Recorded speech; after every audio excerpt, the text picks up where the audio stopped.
महाराष्ट्र एकीकरण युवा समिती सीमाभागच्या वतीनं 26 जानेवारी रोजी रायगडावर छत्रपती शिवाजी महाराजांना अभिवादन करून सीमाभागात मराठी सन्मान यात्रा सुरू करण्याचं ठरवण्यात आलं होतं आणि त्याची तारीख होती मराठी भाषा गौरव दिन जो 27 फेब्रुवारी 2026 रोजी आहे।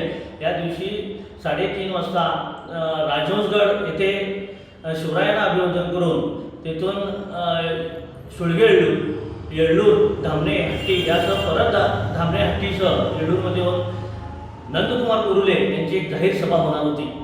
पण महाराष्ट्र एकीकरण युवा समिती सीमाभागचे अध्यक्ष श्री शुभम शेळके यांचे वडील श्री विक्रांत शेळके यांचं काल 24 रोजी आकस्मिक निधन झाल्यानं आमच्यावरती दुःखाचा डोंगर कोसळला, तसंच तो सीमावासियांच्यावरती कोसळला।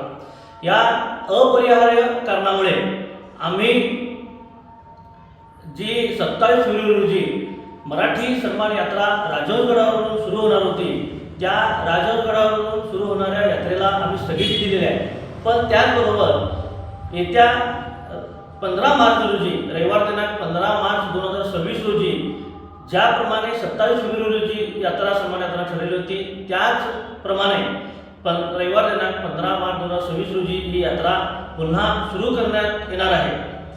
त्याचबरोबर हे ठरवत असताना शुभम शेळके यांनी कार्यकर्त्यांना आवाहन केलं होतं की माझ्या वैयक्तिक अडचणीमुळे हा कार्यक्रम किंवा हा लढा किंवा सन्मान यात्रा कुठेही थांबता कामा नये।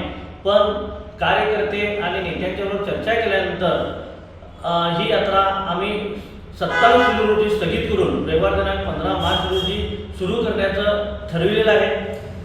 त्याचबरोबर येत्या शुक्रवार दिनांक 27 फेब्रुवारी मराठी भाषा दिना दिवशी दुपारी 4 वाजता राजहंसगडावरती छत्रपती शिवाजी महाराजांना व कुसुमाग्रज किंवा शिरवाडकर यांच्या प्रतिमेला अभिवादन करून मराठी भाषा दिन आम्ही साजरा करणार आहोत। यासाठी सीमाभागातील मराठी भाषिकांनी बहुसंख्येने उपस्थित राहावे आम्ही महाराष्ट्र एकीकरण युवा समिती सीमाभागच्या वतीने आवाहन करीत आहोत। जय महाराष्ट्र।